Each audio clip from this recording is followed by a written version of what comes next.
This year, February the 14th is not just another greetings card holiday. It's your chance to really make a difference to the people of Gaza via a new initiative called Viva Palestina. Here's the founder, George Galloway, to explain more. On Valentine's Day, 14th of February, the biggest convoy ever to leave Britain for the Middle East will set off here from Westminster all the way to Gaza with love. We'll be carrying all kinds of aid to the suffering people of Palestine. 61,000 families whose homes have been destroyed and who are living amongst the rubble, in rags, in cold, in hunger.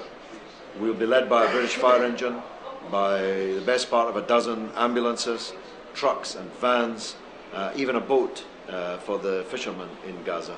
And people from all over Britain are fundraising for this and organising vehicles for this, and fundraising events are taking place everywhere. At a parliamentary building on the embankment in London, organisers and volunteers from all over the country met to discuss the journey in more detail.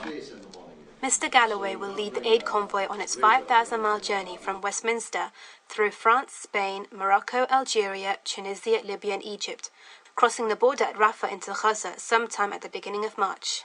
I asked some of the attendees why they decided to join this bold initiative.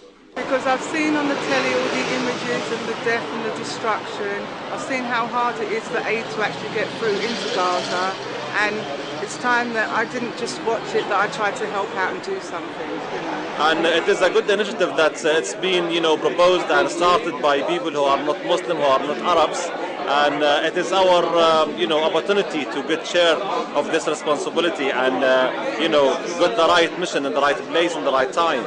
And it is the right time for us to get involved, hopefully. And Allah will look after us, inshallah. So what I like the solidarity of all the people from all over the UK, and even people we've never met before, we just got a number and a name, we've actually come together so well, it's unbelievable.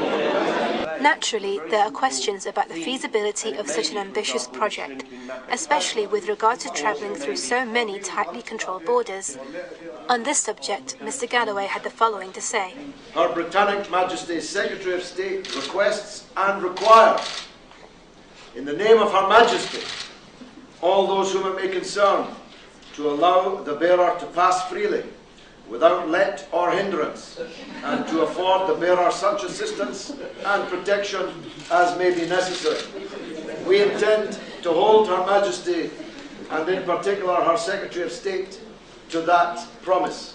So we will be requiring of the British Foreign Office and Her Majesty's ambassadors in the countries through which we pass to afford us every assistance.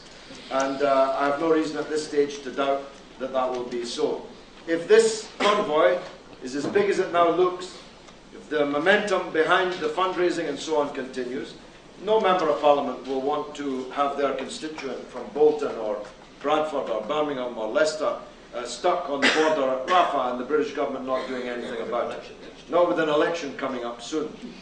So trust me, momentum is everything. Size, momentum, coverage, all means power, and that power will hopefully make these gates open, and I'm perfectly convinced that they will. I really want to reach Gaza with 100 vehicles and £1 million worth of aid, and we're not there yet. We're in sight of it, but we're not there yet. Find more information about how you can support the convoy at vivapalestina.org. Her Britannic Majesty's Secretary of State requests and requires, in the name of Her Majesty, all those whom it may concern,